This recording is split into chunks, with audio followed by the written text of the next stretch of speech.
Welcome back to the Hoops Temple podcast. Y'all know me, Nathan Schwartz. Joining me from Sacramento, Aaron Schroeder. Good to see you guys. Good morning. And joining us somewhere on the Eastern Seaboard, or Eastern Time Zone at least, Chris Driscoll, a.k.a. All-American Hooper on TikTok. How we doing, gentlemen? Thanks for having me. Doing good. Chris, it seems like you share a fellow passion, and that we all have, of deliberating the annals of NBA history, trying to rank players who died or whose careers died before we were born. You've done a top 100. How was that? It was a lot of fun, actually. Literally, since I was probably like 7 or 8 years old, I've been a sports nerd, just like all of us. I'm constantly making lists of everything. Mainly started off with baseball, but pretty much any family party that I go to, and anyone would always ask me like what list I'm making. So making this specific one top 100 list felt like a great experience. Good. And before I say anything, because our lists are fairly different, we're going to argue, we're going to debate a little bit. I do just always want to say, making the top 100 is like one of the best things you could do, going through trying to figure out these arguments. I was listening to a Player's Choice pod the other day because they had my boy Hoop Social Ori on there. And there's a guy that comes on for his top 10. He's like, let me think. And like, I'm like, man, you didn't even have a top 10 prepared? Like, come on, let's weigh the arguments. Let's go through this. So like, no matter what, you're already ahead of that. But I just want to start off with saying, what the fuck is up with Larry Bird at number 4? Get this Celtics homer bullshit out of here. Nate's a horrible Lakers fan. Awful Lakers fan. You're in for a tough ride. I give him so much garbage every podcast for his Celtics hate. He denies it to the core, says he doesn't have that kind of bias, but we're going to have to talk about the Bird at 4. And me and Nate made our list together. We'll try not just to gang up on you so much. I think you caught us at a good time. We've been kind of talking about moving some guys around, and we're definitely, I think, less stuck in our ways than we have been in the past. And I'm sure we finished the top 200. We were like, this is the greatest list ever made, and no one else could ever make something better than this. So we're in a place of transition. So we're curious to hear what you got. Absolutely. So, yes, I will admit there is some Celtics bias in part of these lists.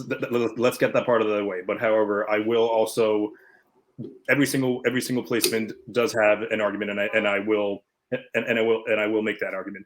So the fact of the matter is, with Larry Bird, I think that at his peak, I think that he is like both of our lists are peak over longevity. That's one thing we acknowledge, and I think that Larry Bird's peak is one of the best peaks of all time.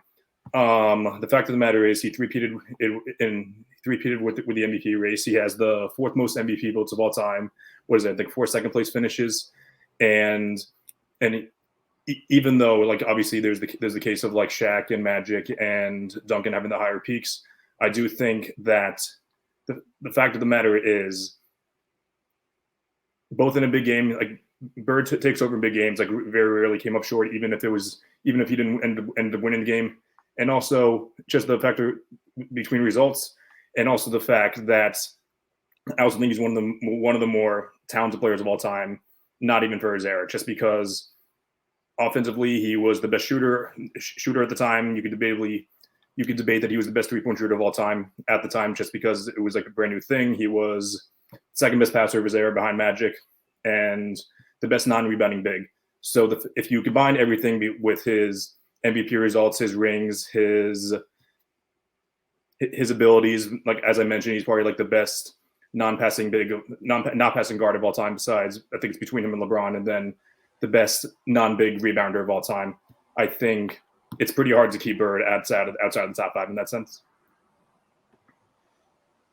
You can't deny the peak. He has the 3 MVPs.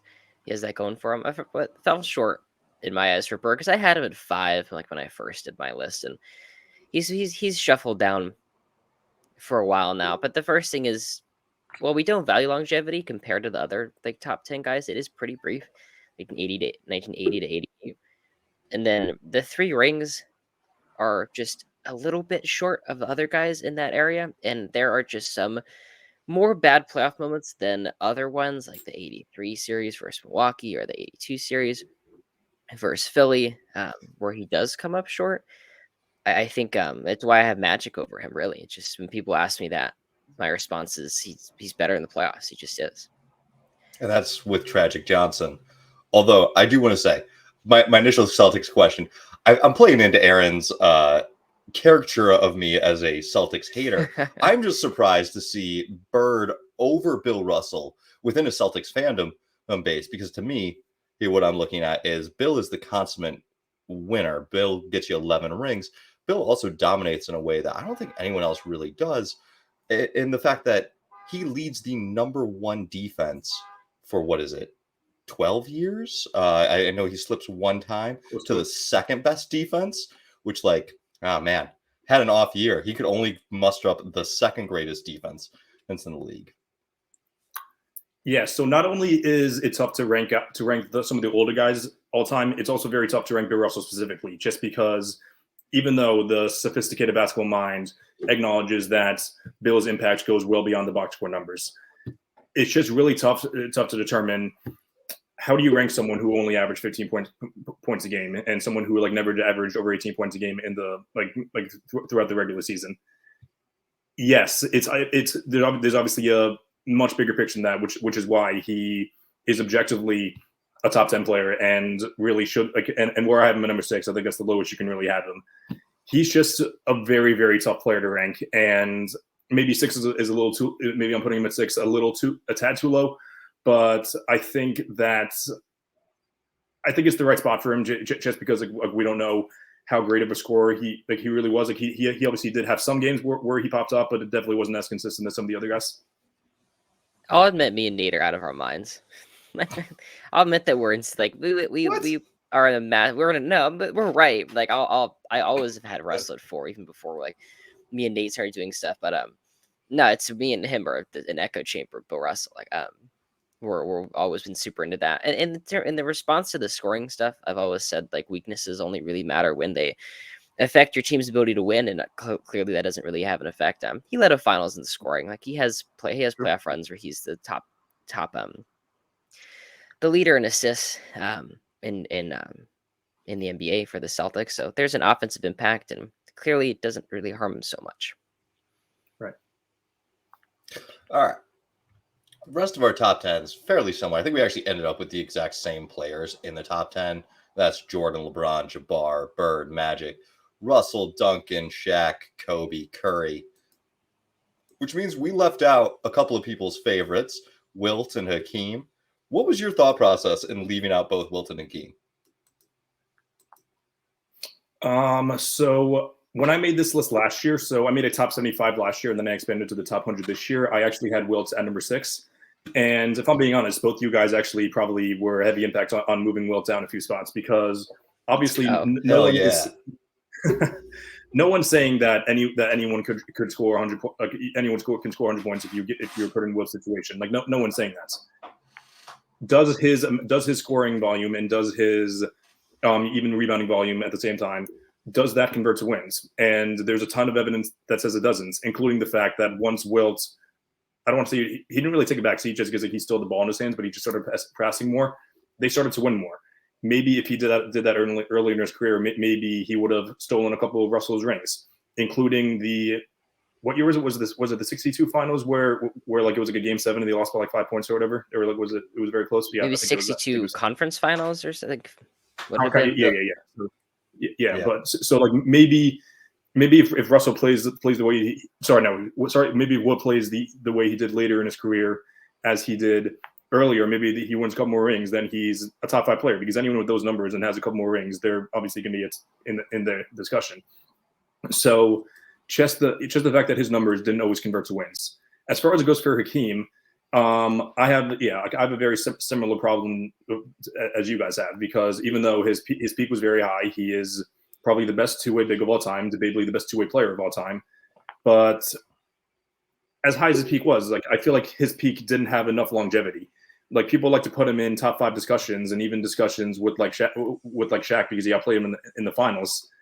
I just don't really see it, because obviously he has his moments, but only one MVP and then only two finals and finals MVPs, which just so happened to be when the best player of all time was out of the league. Am I saying that the Bulls definitely would have beaten the Rockets? I'm not saying that at all. I think the Rockets actually might have beaten the Bulls, but but there's just too many. There's like too many great pieces in there for me to put Hakeem in the top 10. Yeah, it's really hard. The fact that that's the only good couple of years that we get from Hakeem is that 93 to like 96, and he loses in 93 and he loses in 96. And then 94, 95 is the Jordan absence. And like, hey, someone had to win it. And so that in my mind gives him the edge over or the other guys, gives him the edge over Robinson, over Barkley for the top 5 or the top number 2 of the 90s. But like, that doesn't conflate him in the same stratosphere as someone like Shaq, who gets the 3 straight against a intact NBA. You also got the expansion years. Forget who it was. It might have been Slim Dookie. People questioned about why Jordan beat so many 50-win teams, and he attributes it to the expansion teams. I need to look into that further, but the idea that a lot of these teams are racking up wins, so you've got more 50-win teams during this time because you've got a lot of really bad teams, and so it just kind of inflates everything from that early 90s era. The era tax is just always an interesting conversation of like, for sure. Yeah, the NBA gets better, but like each of the eras has something weird that you can look at, and if you want to discredit any particular era, you can find it. With Hakeem, you mentioned earlier about Bird. He has the 3 MVPs. He has like the 4 or 5 second place MVP finishes. Like that kind of consistency at the top of the league is what we're looking for when you're talking in the top 10 or into the top 5. And Hakeem just doesn't have that kind of peak, because really like peak when you get to this point isn't like just the top of the mountain. It's like this plateau of crazy level play that Hakeem gets to for a bit, but not as long as some other guys. And note on Wilt, you talked about his scoring not translating to wins. I've been on I posted one video and I left it alone, or 2 videos, about how Wilt probably wasn't that great on defense either because he didn't foul anybody. Where are we? Where are we with that? Am I out of my mind? He could defend the rim. I know he could do that, but he never fouled out once. There's just no way. There's no way that he's playing like 100% effort, contesting every shot he can, and like not accidentally like hitting someone in the wrist like a couple times. I honestly don't look at fouls as a stat. That, like, as weird as that sounds, like obviously fouls is a thing, but when I'm evaluating players, I before you said that, I never knew that. Yeah, go ahead. It's an interesting thing to kind of think about and consider. It is, yeah, for sure. He has it's a 1.6 fouls per 36 minutes. Like what there's no way he's like there's just no way that he's in the right position at the right time and just racking up few fouls. Yeah, like he was almost, it almost feels like he was like maybe roaming along there, and then like just for when the ball comes inside, that's when he blocked it. But yeah, I'm not really sure, because like I'd have to look at how many fouls other of the all-time greats average, because like I don't know how much Hakeem averaged. I don't know how much Shaq averaged, or any of those guys. Shaq's like 3.5. Hakeem's up there. I know Russell is only like 2.5, maybe 2.3 or something. So it's not a crazy amount, but you think about it, like when the gap is like 1.5 to 4, like I'd say most of the fouls you'll average is 1.5 to 2.5 is kind of a big jump. But anyways, that's my new Hakeem slander, hot off the press. Come and get it. Not Hakeem slander, Wilt slander. Wilt slander, my bad. Fair enough. All right, well, let's move outside of the top 10 and top 20 even a little bit, because our lists are really not that different, and to discuss this in there. And I want to get down to that 20 to 30 range, because you've got a couple of very traditional picks that we strongly disagree with in that 20 to 30 range. You have Isaiah Thomas at 22 and David Robinson at 24. Make sense of that. So I obviously watched the video that you posted on my take on Isaiah Thomas. And yeah, you made some good points, but I also feel like there were just a couple things in that video that you left out. I could make a video and talk about all the parts negative of his career and then make it seem like they were lower too. So, but as far as it goes for Isaiah, it's mentioned often that he has a pretty stacked team, and he had a very good team. I wouldn't consider it stacked at all, simply because he didn't have one single original top 50 player on the team. He had one top 75 player, and that was Dennis Rodman, which I know both of you guys are much lower on Rodman. Mm-hmm. than most. And if I'm not mistaken as well, I'm pretty sure that I ranked Joe Dumars much higher than you guys did as well. So, not too much. Okay, yeah, I don't know the gap, but like I did have him higher. It's a good amount. I haven't. It's 23 spots above, which is I think the sixth biggest difference in terms of who he was higher on. Yeah, we can talk about like that as well later. But as much as much as like little as you could say that Isaiah sacrificed, I think the fact of the matter is he did what it took to win. And even though he did have his fair share of playoff stinkers, he had just as many moments of going in above and beyond. Yes, his regular season accolades aren't great. Yes, he wasn't an elite scorer in the regular season. But when he needed to score, he scored. Like I think I have it written down here in front of me. What was it? 1984, he averaged 30. He scored 35 and 12 in an elimination game against the Knicks. He scored 37, 12 and 9 in 1985 against the Celtics. I think averaged 26, 6 and 11.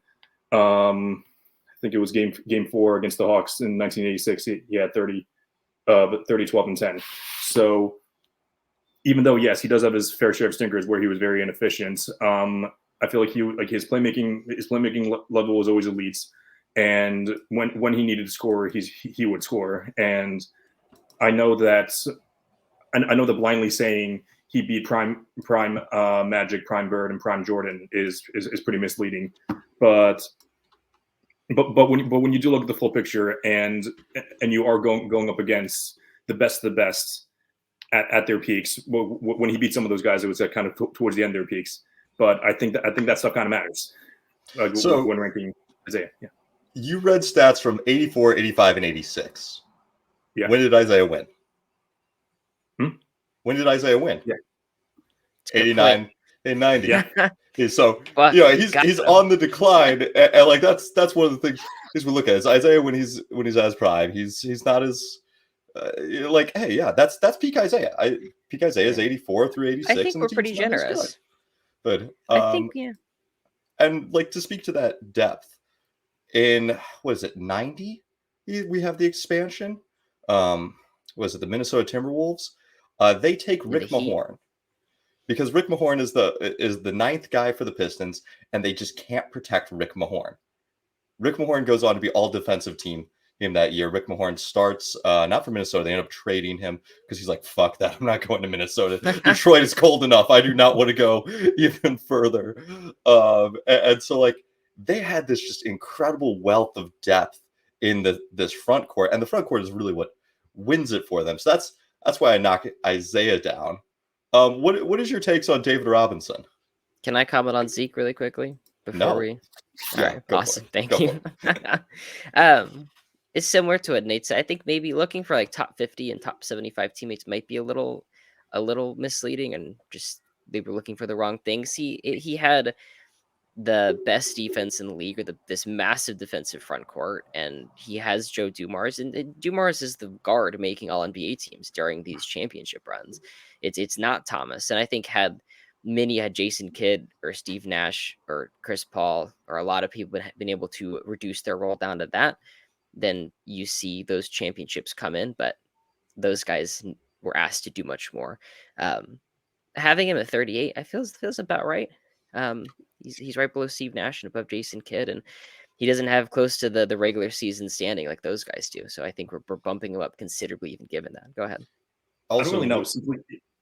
Yeah. So those are good points, but I also feel like you also have guys like James Harden and Chris Paul like well ahead of him, and I do think that their playoff droppings are sometimes a little blown out of proportion. But I just don't ever see a picture where James Harden or Chris Paul would have ever just popped to score. Chris Paul did it in the finals, granted, for those couple 1 or 2 games against Milwaukee, but those couple years at the end, I just don't ever see that happening because because he was both scoring and playmaking at an elite level later at his peak, which. I don't know. Like maybe 22 is a little too high, but I also think that I also think that given the fact that Isaiah was the only elite offensive player on his team, that also gives him a few extra points for me. Just think about it. Think about it. Come back to us. I do love Isaiah because, like, in terms of point guards, like, there's such an art in less, almost, in like not having to be the guy and be like, I'm gonna get 20 and I'm gonna get all my teammates involved and it's gonna be awesome. Life is gonna be good. That's really hard to do. So I obviously respect Isaiah in that sense. But go ahead on the David Robinson thing. I'm a certified David Robinson hater. Nate, go ahead. I got one more thing on with Isaiah, because although he doesn't have that other teammate, which is why we usually look at him and we say, hey, he is the guy in the same way Jordan is the guy. But like, it's Jordan and Pippen, and then they usually have a third guy that's like quite a tier down from like either Horace Grant or Dennis Rodman. For Isaiah, it's Isaiah, Dumars, Bill Russell, Adrian Dantley, and Dennis Rodman. That's 5 top Lambeer. 200 players. Lambeer. Or yeah, so he's got depth and quality, not at that. But yeah, all right, let's get to David Robinson, because this was another one that, like, consensus, traditional wisdom is with you that he's somewhere in the 20s. I actually see him somewhere in the teens on some people's things, and I just don't get it. People are on crack with that take. That's insanity. No, you're definitely right. He's been again out of the guy. I had him at 20 like earlier, and I've seen him as high as like 15, because I know that like guys like Ben Taylor and like a lot of the like a lot of like the people that are deep into analytics, they have him in the top 15. I don't feel too strongly about David Robinson. I guess what moves him higher for me is simply the fact that he played in what I think is the best big man era of all of basketball. Like, obviously having to go against Hakeem, Malone, Ewing. Obviously he didn't play all those guys in the playoffs, but just the fact that he had all those accolades and also has all the advanced stats is what moves him up a few spots for me. But I also do acknowledge the fact that he didn't start winning until or winning many playoff series until Duncan got there. So I do understand why you would want to have him outside the top 30. But yeah, 25 is I think 24 had him actually. That's fine. But like, I also that one I don't feel strongly as about as I did with Isaiah. With David, it's just so brief and it doesn't really get much done. It's I think if I'm counting right, it's what, 8 seasons, 1, 2, 3, 4, 5, 6, 7 seasons before he gets hurt, and he makes one conference finals, and 5 out of his 6 playoff losses are to a lower seed. It's just so disappointing. And while he's playing in the best big man era, I think you run into the issue that if he's not playing those guys like centers, the center depth isn't great. Like in 93 versus the Warriors, like they lose. It's a 2-7 matchup. The 7 seed Warriors win. Like, team doesn't even have a center. Like 94 against the Jazz, like Karl Malone's there, but that they also don't really have a center. And so there's not like beating Hakeem is really hard, but like who are the Jazz starting? Can you beat Felton Spencer? Let's go at Felton Spencer a little bit, but he just doesn't. He doesn't have these big games you expect when like that's the matchup. Can I put out a take? And I want you guys to tell me that I'm crazy on this, because this is a crazy take. This is someone smoked way too much weed take. What if it's not the best center era? What if we only think that because there's no center that dominates to the level that beats out the other centers? There's just like several very good centers. But like, we don't think of the 60s as a dominant center era because Bill and Wilt dominated. We don't think of the 70s as a dominant center era, even though there's a lot of centers that win MVP. Willis Reed, Dave Cowens, Bob McAdoo, but it's Kareem dominates it. Maybe the 90s just doesn't have a dominant enough center that we like look at it. We're like, oh yeah, they had Patrick, they had David, they have Shaq, they have Hakeem, and maybe we overinflate it. There's a Jordan quote about how it's a guards era now. You don't see centers dominating anymore. Someone asked about Hakeem, and he's like, yeah, Hakeem's just a really tall shooting guard. But like, once the 3-point line comes in, it spaces it out, and now we have a much more open and fluid game, and so it's less of a center dominated league. What are you suggesting would be the golden age for centers? Because in terms of the top talent, I think the 90s have that going for them, but maybe you're onto something. Maybe in terms of impact, like technically, like the 60s ran through the centers. Like, you see Oscar Robertson is one of the 15 best players ever, and is the most like talented guard we had seen for the first half of the NBA. he's not making the playoffs because like they can't figure out the center position. Like even if you had like a below average center, like you were toast. Like Walt Bellamy was gonna fuck you up. Like you had to take care of this stuff. Oh, just a thought, but it's interesting. Yeah, it's whatever. We can think about it, maybe dig in more on it. But we've got other topics and other things to discuss. So I don't want to belabor the point too much. But Chris, is there anyone on the list that you really wanted to poke at or prod at or ask us to defend or debate? So, not one specifically, but I did think that there was one theme that I thought was interesting, was because, like I have it in front of me right now, but I think so. Like, there's a handful of guys in front of me that we have like a massive difference in. So the biggest one is Manu Ginobili. Second one is James Worthy. Then after that it goes Dantley, Penny, Chris Bosh is. I think Chris Bosh. I think that one is. Do I have him higher or lower? I don't even know. But then Joe Dumars, Kevin McHale. I think it's just interesting because it seems that what you guys value a little more of. Even though you value winning, it seems like you also value a little more what they did as a first or second option, because obviously that's extremely important. But I do think that again, the reason I have Isaiah higher is guys that are being able to accept their role. So like all those guys, I think could have been higher, could have more accolades if they're on a different team, but they didn't. Like I probably have I didn't my list is as big as yours, but I probably have Clay and Draymond and Rodman a little bit higher. So I just think that's interesting in what we look at differently there. I think there are two things that factor into this. One, we include ABA guys. So just, when we're looking down, like you've got Chris Bosh 24 spots ahead of us. 10 of those guys are probably ABA guys that we've included that you haven't included. So that's going to shrink the differences a little bit. The other thing is, I think it's just so much easier to be that second or third option.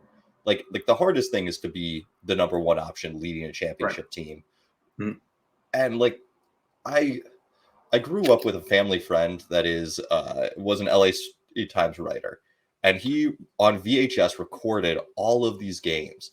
And that was my childhood because he had two daughters that were the same age as my two sisters. They were my parents' best friends. We'd go over, my sisters would hang out with his girls, and he just put it in VHS and I'd watch it in 80s, 60s, 70s, 80s game tape. Not too much of the 90s. He wasn't a Jordan guy, sadly. But so like my entire upbringing is watching a ton of the Magic, like Lakers, and Worthy just can't do it on his own. Like he's a really nice compliment to Magic. He runs the floor really well, but like if you watch series without Magic or games without Magic, Worthy he can't generate the offense in the same way. That efficiency drops off a ton, and like you kind of realize that. Yeah, maybe if you had paired Magic with someone else, a lesser player, I don't know, I'm trying to think like an average wing of that era. Rodney McRae of the Rockets. Like, yeah, Rodney's probably not going to put up the same numbers as Worthy, but Rodney's going to put up closer to Worthy numbers playing next to Magic than Worthy's going to do playing without Magic. Like, so it's just that's the way I kind of see it. Is as soon as you get the guys together, their contributions to winning really go up when they're playing around better players. I could be convinced that Worthy should be a little bit higher. But the thing for like guys like Chris Bosh, like what's the most impressive thing about Bosh's career? Because I don't think it's the Miami years, as good as he was. No. It goes back to Toronto. It's those numbers, like being the third guy, while impressive, while helpful, while only so many guys can do it, and it's an important skill to show. It doesn't move the needle all too much. If you can't do it, if you can't be the third guy, if you're like Allen Iverson or Russ Westbrook, and as soon as you're not the guy, like your head explodes, like that's something we should talk about. But it's the inverse, like Draymond Green. Like Draymond Green's like the third guy, which is awesome. He's the permanent third guy. He's second to third guy land until the end of time. And that's a negative on his part. He's never going to be able to lead a team. Like you saw in 2020, that's like the worst team in the league. It's like the worst Warriors team ever. It's like led by Draymond. Like, let's go. I do like Worthy has big games, like the 8-9 finals with no Magic. In an effort not to get swept, he drops 40 on a 17-26 shooting. It's a great game. I don't know if he could have done that for an entire season, but if you never see it, you kind of can't say he would have done it. I wish the Lakers took Dominique. instead of worthy. Obviously, that's something we all would have wanted, given how awesome that would have been. But not me. God, there you go. All right. Well, that also kind of led me to touch on one other thing. My guy, we beg of you, include the ABA. Do the research, do the study. I know there's a like, I don't know, there's a warping effect. It's not as good of a league in the beginning, but it's so much fun. You will love it. I have nothing. Yeah, I have nothing against the ABA. It's just tough. Like it's just tough to include. It's tough to evaluate like how much of that 10-year spots and it's up to rank guys in the 70s as well. Just because half the talent like was in another league. So like just that era in that league is very, very tough to rank. Which is why like unless it's all you don't be afraid, Chris. Don't be afraid. You can do it. Listen. You're a white man on the internet. You can say whatever the hell you want. No one's going to hold you accountable. The more I study the ABA, the more I like realize the interplay between it and the NBA. Like the 75 draft, Atlanta uses the number 1 overall pick to take David Thompson. And then he's like, nah, I'm going to go to the ABA. And they're just like straight out. They lose the number 1 pick. Like, I imagine how much this changes. Or in '68, the first year of the ABA, the Cincinnati Royals take Mel Daniels and Louis Dampier in the draft. Like those two guys with Jerry Lucas and Oscar Robertson, that puts them in title contention. Do maybe the Celtics not get the '68 title? Does Oscar never go to Milwaukee? Like the ABA just has so many effects on in the NBA that like. We can't ignore it, and it's not just like some other league. Like I always see people say, does this mean we have to start looking at EuroLeague? No. These two leagues have very direct ties to each other. Mm-hmm. All right. Well, any other top 100 stuff that you wanted to go into, or do we want to do our hypothetical question? Yeah, it doesn't really look like there's like a lot of like obviously there are some disagreements, but there's not many like a lot of it's like a lot of it is just I don't want to say personal preference, but like a lot of it is looking at what you value. But yeah, I'm fine looking into the hypotheticals now. Yeah. So I don't know if you originally came up with this question or were asked it. No. Yeah, I saw it on Twitter. No, I wasn't the one who came up with it. But all three of us have the same 3 top 100 guys. It's Jordan, it's Kareem, and it's LeBron, not necessarily in that order. What would the NBA be like without them? Or who would the GOATs be without them? And I think to answer that, we need to look at what the NBA would be like without them. And so I poised a couple of hypothetical questions for you guys to think about before we came to this. And the first one is, without Kareem, is the NBA and ABA able to force a merger in 71? And like, what does that do to the league? What do we think? I've gone off the rails with the ABA stuff. Without Kareem, I don't think after Wilt and Russell retire, I don't think the NBA would have the punching power to keep up with the ABA in the way they started to poach talent. By the time they'd get Dr. J and like George Gervin, like it's not looking great for the NBA. And I'm not sure who comes along afterwards to make the NBA, like the merger end up being the NBA. And I think you look at like the merger end up being the ABA, maybe a bit later. Yeah. The merger would be certainly delayed. It would probably have to come down to a team like the Lakers or the Celtics drafting like a generational piece. I can't even think of who would it be now. But not the 70s. No one came out in the 70s. But nope.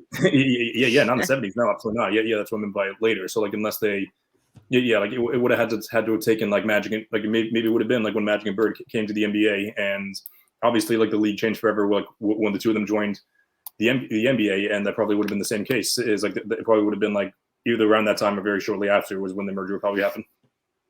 It's such an interesting piece with the merger, though, is it's not the reason they don't merge earlier is because of monopoly issues and antitrust issues. And it's not that they don't want to merge, because they very badly want to merge, because to merge means you pay the players less, essentially. Like if there is 2 competing markets, it's harder to sign these guys. It's harder on a franchise. It is of the owner's benefit to have one one league, but it was viewed, and the same issue happened with the AFL and the NFL. It's like, is having one league a monopoly issue? We decided it's not, and I don't think we've had issues since then, but it's not just a talent perspective. It's more of a government issue. Yeah, well, it gets the whole players' union, it gets players' rights and the ability to negotiate a collective bargaining agreement. The fact that there are these two separate leagues. But I do think without Kareem, we're not watching the NBA. We are watching the American Basketball Association. We have that 3-point line right off the bat. I think the entire flow of the game is different. I think it's going to be a more wide open, more spaced out game. We're going to have 3-point shooting in right away. And I really kind of wonder how dramatically that changes things. And I went through and kind of lined up all of the championships because, like, naturally, this is going to have tons of cascading effects. Probably different teams are in different places. Putting that aside, if the Lakers still get Magic, the Celtics still get Bird, we're in the ABA with the same number of teams, like, who does that make the GOAT? And I know, Chris, you initially hypothesized that it was going to be Larry Bird in this case. Why do you go for Bird? I think what separates Bird from Magic in most people is that, yes, Magic may have been better in the playoffs. He also had, and I know that Kareem wasn't at his best. He also had the third best player of all time next to him. And I do think that Bird, I think that they win the finals in '87, so that takes away a ring from Magic, and I do think that the Lakers probably lose at least one or two more. They still won in '82. And then they probably lose in '88 as well, though, in '88. So just factoring in that Bird has all the MVPs, and then he also has a couple rings in addition to that.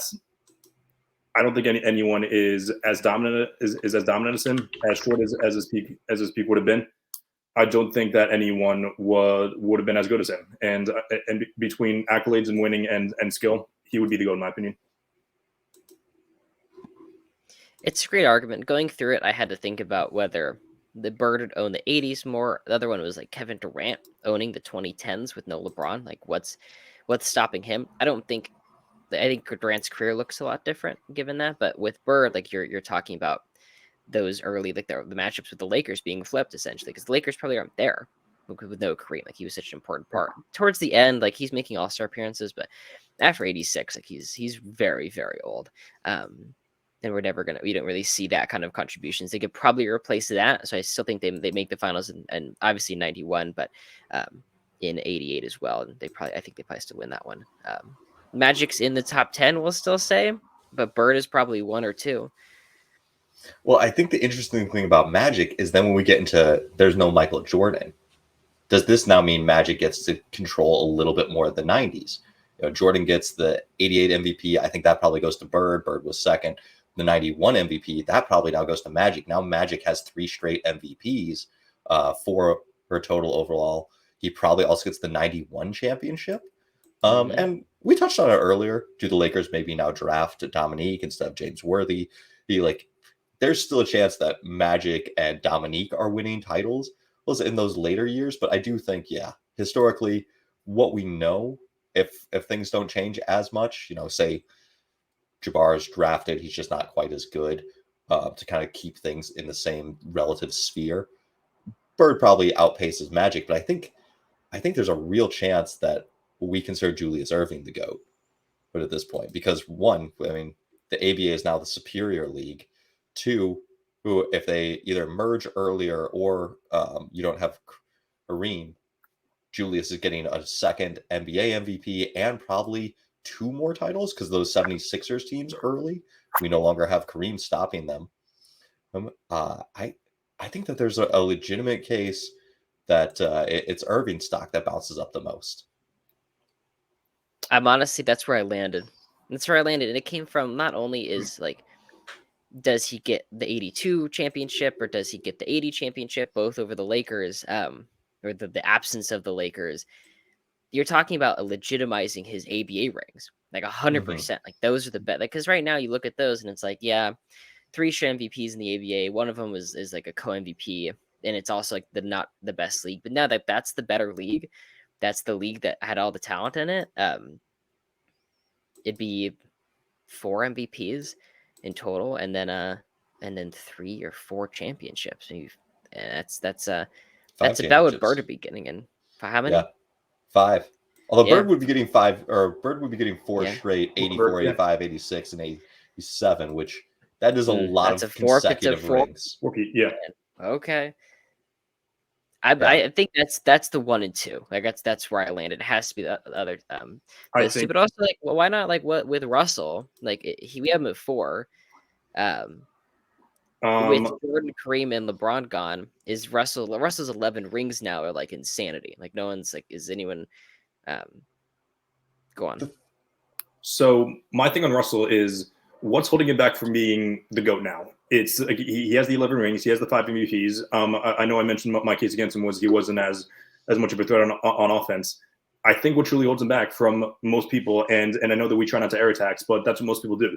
And I don't think especially today, even though there's no Bron, MJ, or Kareem, I don't think anyone would be really considering Russell the GOAT for those reasons, which is why I really think that 4 is a guys that people would still have him even without those 3 guys. I would also say that with Russell, losing the other 3 doesn't help his case in any way, shape, or form. Right. So like Russell produces the same career. Another fun, interesting thing was when we went through the MVPs to try to see who picks up the extra MVPs without Kareem, Jordan, and LeBron. Jerry West ends up with 2. Just all things equal, he came in second into Kareem twice. So I think that's a fun one. Like, is Jerry West now considered a top 10 player because he gets 2 rings and 2 MVPs? There's definitely a chance. I mentioned him in my video, but we haven't even talked about Tim Duncan yet. He's 6-0 in the finals. And that's MJ's main argument right now. And I know that Duncan would only have 3 or 4 finals MVPs, but you can't argue with 6-0, and also the guy who's either the second or third best defender of all time on probably the best dynasty of all time, like without MJ. Yeah.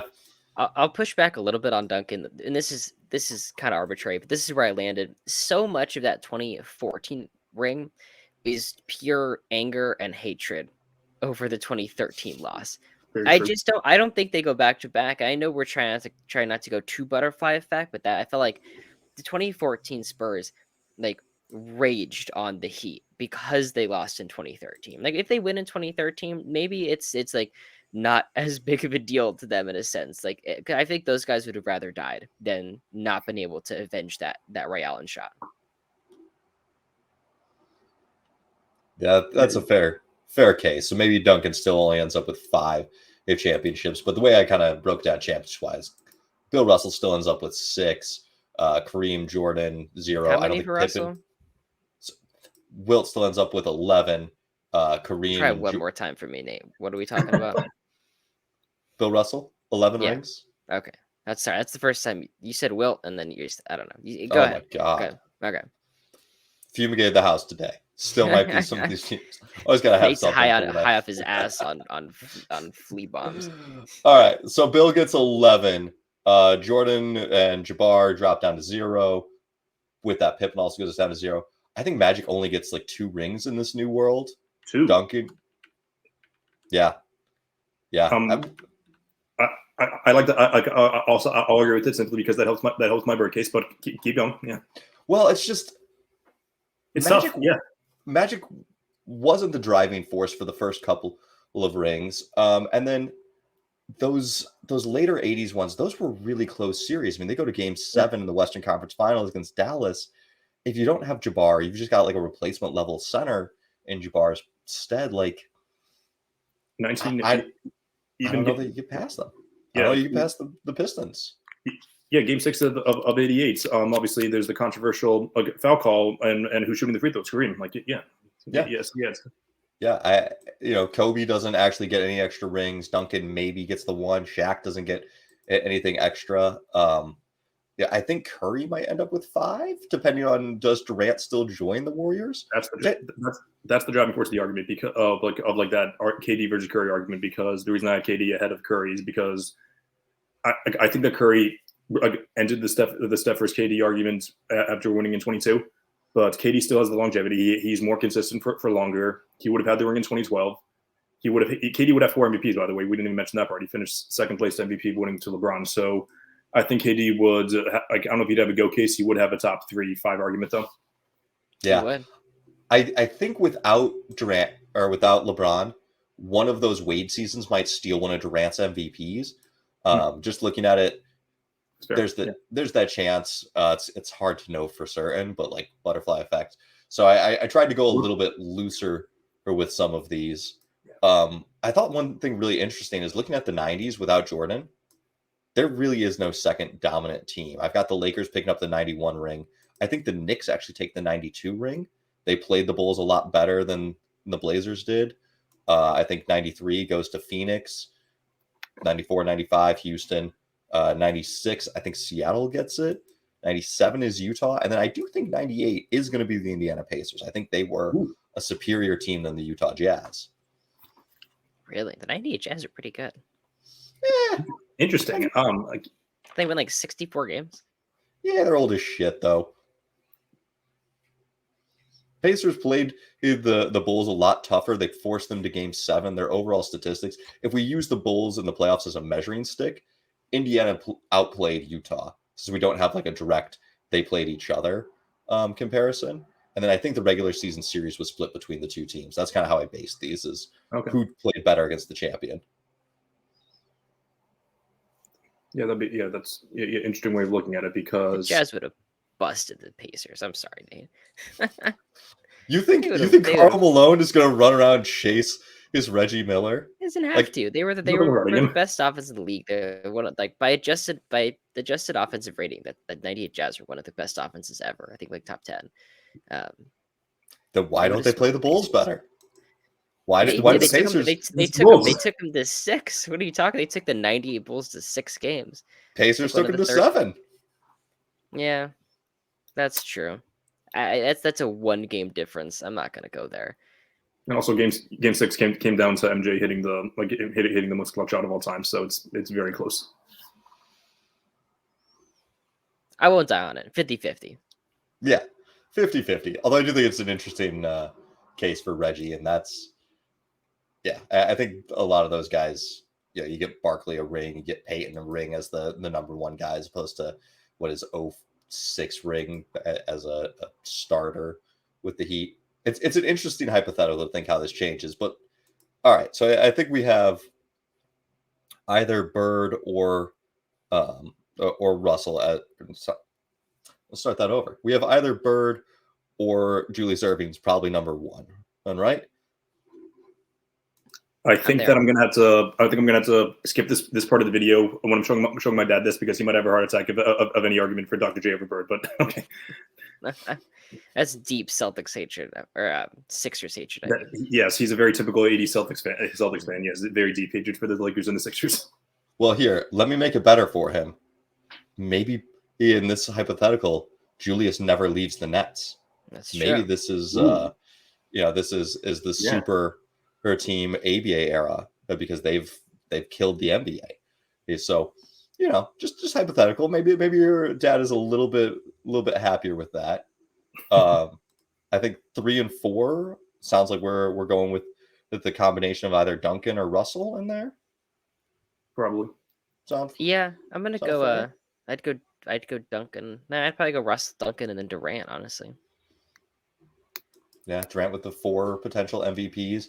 He has maybe 3-4 titles. I think there's 0 chance that he joins the Warriors if he wins in 2012. Sure. So it is very tough to tell. Which also, if they win in 2012, they probably don't trade away James Harden. Nope. Like, you don't break up a championship team. No, not at all. And you run into, like, with the Heatles not being a thing, like they could be better than those Spurs teams and make those finals and win those. And so maybe the Duncan case falls apart. But yeah, which also, if you've got the super Thunder, Durant, Westbrook, Harden, maybe the Warriors don't never get their rings. Now you don't have the Curry case. It's interesting, to say the least, is to think about this. Maybe Wilt is a guy who's not affected by this as much. So Wilt and Shaq are probably our next couple of guys at like 6 and 7, because they're at least the ones that we we know what they are. Mm-hmm. And and I'm assuming that I don't know how many spots Kobe would move up. Like obviously those that have Kobe number 3, they haven't met number 1 at this point. But we all have Kobe at number 9? Would he be number 6? I think he'd still be like around like the 8-9 area, like regardless of what happens here. He doesn't gain anything. He doesn't get anything from this. It's like him and Shaq are kind of treading water. Yeah, and we had Shaq at I guess you have him at 6, Shaq right? at 6, and then Kobe would be like 7th, right behind that. And I don't think Hakeem gets anything from this. And nope. No, so then Wilt comes in at 8. Maybe Hakeem is then at 9, just because you could look at him and say he's now the best player of the 90s. Although maybe Magic is still considered better. So maybe Magic's 9, and in this timeline, 10. Magic does not get sick. He avoids whatever causes that. He does not get sick. He plays until 2005. Speaking of, do you know who also gains a couple more rings with MJ and Kareem being gone? Who's that? Isaiah Thomas. That's true. That's a good point. He might get one extra ring. He gets 88. So, and then they get obliterated in 91. Yeah. Yeah, probably one or two. Go for 4-ring action for Isaiah Thomas. That's definitely a top. So that means that's 3. That's 3 rings. And that's also who ends up with the finals MVP at this point. Who's the best player on this team? Because does Dantley win in 88? Dantley was good. You got it. The 88 run for Isaiah is not a good finals run, aside from the sprained ankle, the hurt 40-point masterpiece of a game. If you've not watched it, if you're listening to this, you've not watched it, go YouTube, go pirate this game. It is one of the greatest games. The guy that I grew up watching Lakers film, or his Lakers film, he threw out a lot of games that weren't Lakers wins. So like my childhood is just Lakers winning every single game, watching these VHSs. And I got to that game and I watched it and I was like, man, he's like, yeah, you got to keep that game. I think the Lakers won it, but it was just like a shockingly good game. I was like, man, there are other great players. Like, yeah, I got to keep some of these just ridiculously good games. Like I was fully indoctrinated as a youth, like only watched just dominant Laker wins. And then that game comes along and kind of changes some things. All right. Go ahead, Nate. Lead us away. Well, I was going to say, I just wanted to recap top 10. And now, won't fight you too hard, but I say Julius. But Julius or Bird, number 1. There's 3 and 4, either Bill and Duncan. Probably go either way. Who do we have at 5? KD. Durant? Yeah, I'll say KD. Then or Shaq. Yeah, then Shaq. Kobe. Maybe Steph. Maybe he's Steph, but could be tough. Hakeem would be like Hakeem and Welton. Well, Hakeem. Well, like I said, we have Steph Magic. But both those guys. I don't know. It's hard to keep a hypothetical running in my head. Yes, it is, because what all else changes. But yeah, it's an interesting thing. But all right, that's enough hypotheticals. That's enough past talk. Chris, you have outed yourself as a Celtics fan multiple times in this episode. What's your diagnosis of what the Celtics are going to look like this upcoming season? Are we getting banner 16 in TD North Bank? Banner 18, but yes, we are. Fuck you, Nate. So I seem to be in the minority when I say that as much as people are concerned that Marcus Smart is going to be a loss in the locker room and for like the emotional issues, I'm more concerned with how we're going to miss him on the court, actually, because in the regular season last year, he did take a step back from 2022. But that being said, his playmaking ability has only gone up every year. He's not a good playmaker. He became an elite playmaker come playoff time, and he has like multiple 20-point games. He was clearly the one running that offense. And also the fact, love Jaylen Brown to death. He played much better with Marcus Smart on the floor. So that's going to be a big question mark and a big shoes that Derek White is going to have to fill in there. So that's my biggest concern. Obviously, other big concerns are the health of our 3 big men in Porzingis, Rob, and Horford. Horford really doesn't get injured. He's just old, though.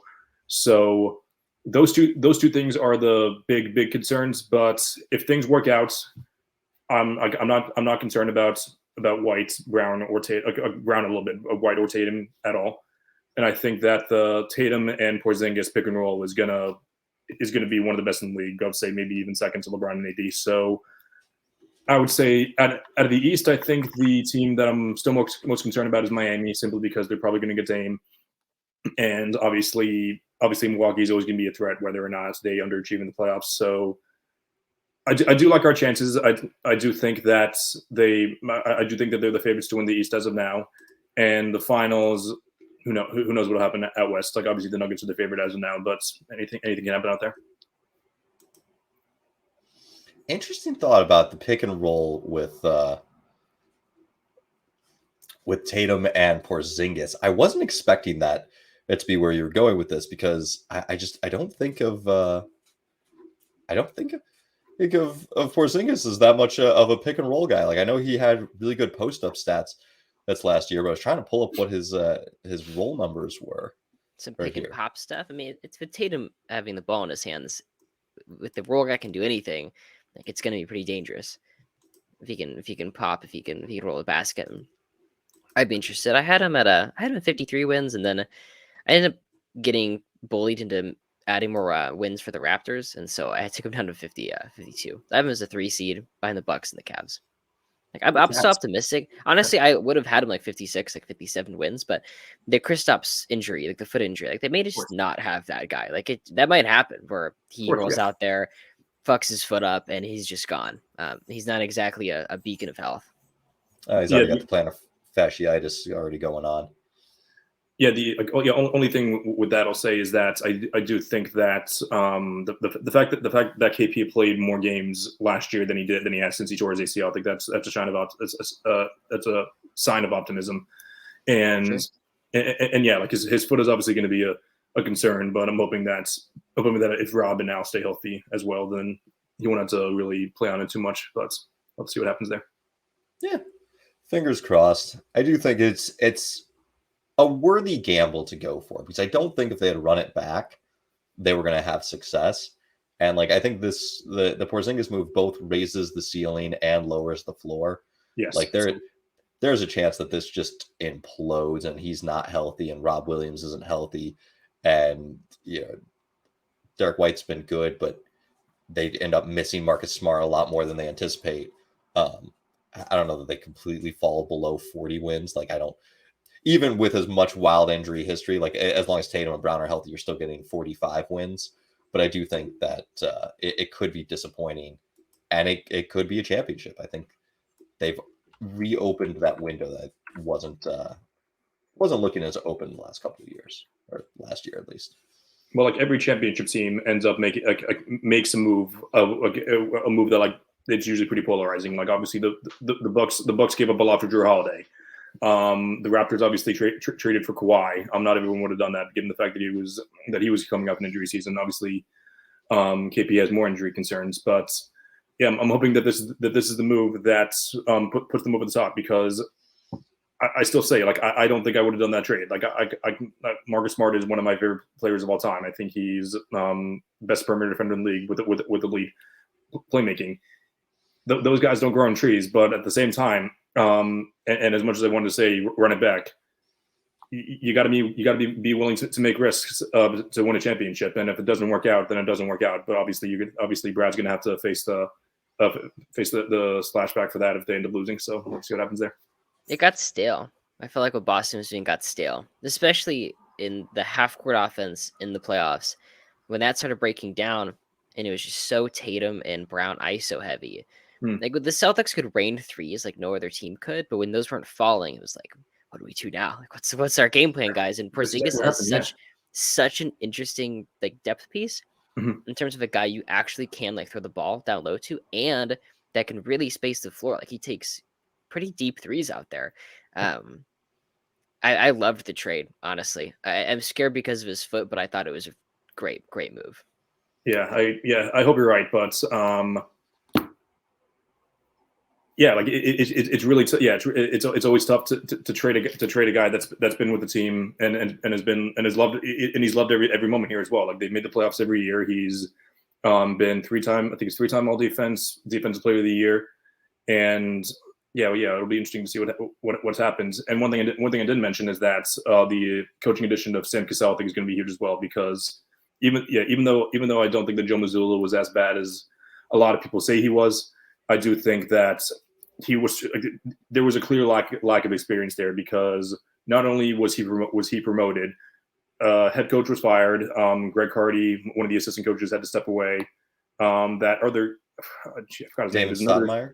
Was that? Yeah, yes. Was it David Stoudemire? Yes, David Stoudemire. Yeah, he left middle of the year. So just picking up multiple assistant coaches with experience, I think is going to be huge for the team and really going to diversify their offense. I agree.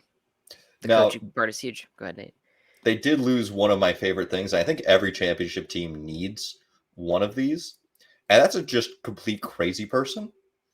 I think every championship team has a little bit of that, whether it's Draymond Green or it's Meta World Peace or it's Steven Jackson, like Dennis Rodman. Every true championship team has someone who's a little bit just kind of off the rocker. Who's the craziest person left on the Celtics? The craziest person left in the Celtics. Not only did they lose their first craziest person, they lost their second craziest person in Grant Williams as well. So, and I think he got a little overrated towards the end as well. But I'm going through the depth chart now. I don't even know. Not a lot of edge. I want to ask how Grant Williams. We had a West preview podcast a few days ago, or that'll come out on Sunday, and we talked about Williams' impact on the Mavericks going forward. Like, do you like that addition for them? Because I felt like for a team that so desperately needed defense, like Grant Williams seems like the right call. Or are you out? No, like I don't think Grant's a bad player by any means, but I also do think that there were a lot of Celtics fans who were up in arms when they got rid of him and then didn't get a ton back. And yeah, he's a great corner 3-point shooter. He played great defense on Giannis, but he also caused a lot of headaches as well. And and he's a lovable guy. Like Tatum loved him, but he also had like a fair share of like boneheaded moments where he would like either take a bad shot, he would miss a defensive rebound. He had that moment against the Cavs where he said, I'm gonna make them both, and then miss both free throws. And yeah, like obviously you have to take all the good, like all the bad if you're going to take the good as well. And yeah, I definitely think that Grant is a net positive, and we're gonna miss him certainly culturally. But I don't know how much of a loss it is, but yeah, he'll help the Mavs for sure, especially for a team that didn't make the playoffs. I'm all in. I think he's going to be defensive player of the year. not really, not actually. I wish like we had talked about whether I'd rather have Grant Williams or Davion Mitchell, like for my own Sacramento Kings. I want Grant Williams, like a bigger defender, but the Celtics will miss that piece. But it did feel like they were kind of clinging on to like a bit of an era change. Like Marcus Smart is like with Derek White, like who is the starting guard, like which guard closes games, and Grant Williams like getting DNPs and then playing a bunch and then not playing. Like they were just unsure about the roster. And with more assistant coaching, more certainty, I think their championship ceiling is better than last year. But their regular season win total might be lower, just because of injury. And that's also one last thing that comes down to, if Jason Tatum plays like slightly above average in the finals in 2022, and Jaylen Brown plays slightly above average in the 2023 Eastern Conference Finals, we're having completely different conversations. We can talk about all the depth pieces, and those are very, very important. It all matters whether your best player is sharp or not. So that's what it's truly going to get down to. As much as I love the Jays more than anyone. Like you guys see my videos, I'll give them props all the time. They need to show up in the big games. That's what it's going to come down to at the end of the day. We're not having that different of conversations. Denver's rolling over the Celtics as easily as they rolled over for the Heat. Come on. I guess we all hail Jokic supremacy. He is both the greatest player on the team and the crazy person on the team. He's somehow combined the two. Yeah. I like the Celtics' chances better than the Heat. And the Heat, you knew the Heat could have lost in 3 games if they could. They didn't have it. It's because they didn't have Caleb Martin shooting 65% from 3. Yeah. That's why they lost. If only they could have pulled that out. They should have tried that again. What were they thinking? Why didn't they do that again? Just tactical error. Yeah, some coach that's poster is. Yeah. Well, Chris, it's been great having you on the pod. I want to give you one more chance to plug your socials and anything else. Go for it. Yeah, thanks. Yeah, thanks so much for having me on, guys. But yeah, like I'm very active on social. I'll be even more active during the season. My TikTok is at All American Hooper, and my Twitter is at American Hooper. And same thing for my Instagram, All American Hooper as well. I put up a lot of polls there. Probably a couple times a week. And I also have a column on primetimesportstalk.com as well. You can just look up All American Hooper through their websites. And yeah, that's it. Yeah, that's all I got. But thanks a lot, guys, for having me on. And I hope to be back on soon. Excellent. Good having you. Find me at Nate_HoopsTemple on TikTok. Aaron, where can people find you? Possible Chairs on TikTok. And that's it. Well, this and that podcast and this podcast. I do that and this podcast. And that is it. Not too hard of a plug. Good. Hope to hear from you guys soon.